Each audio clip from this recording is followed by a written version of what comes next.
I think for many years now, our conventional deterrence has been eroding.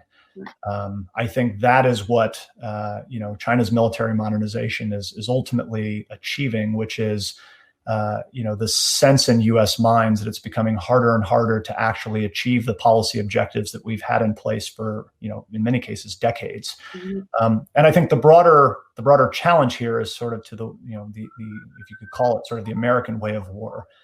How the United States has planned to use its military, the types of programs and systems that it has fielded, and sort of sought to bring to a conflict, going all the way back to the 1991 Gulf War, all the way through the Balkans campaigns of the 90s, up to the wars of the post-September 11th era in Afghanistan and Iraq. We've largely operated the same way.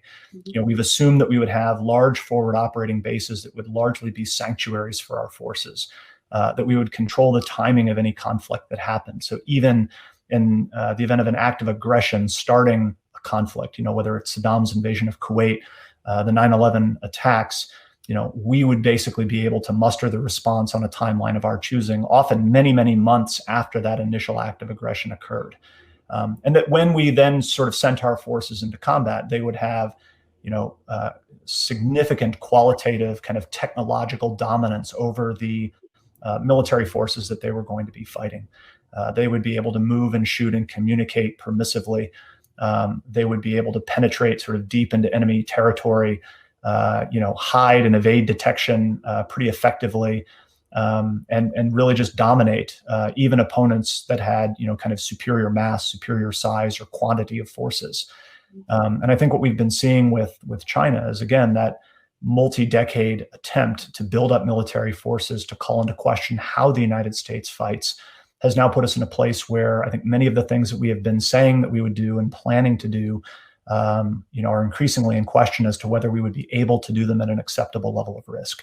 So, the conclusion that I take from all of this is that, we need to be pretty realistic about addressing or, adjusting our ends, our ways, and our means, in sort of DoD parlance as to what we're trying to do. And, kind of the big emphasis is really getting out of that offensive mindset that we're somehow going to compete with a great power, really a peer competitor like China, the same way that we would, kind of a regional power like Saddam Hussein's Iraq, that we'd be able to largely dominate, kind of at a place and in a time of our choosing.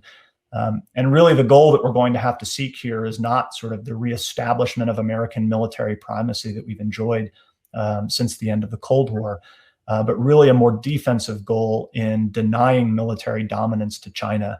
That as that appetite grows with the eating, we don't really know where China is going to go. Its intentions behind this military modernization are somewhat unclear.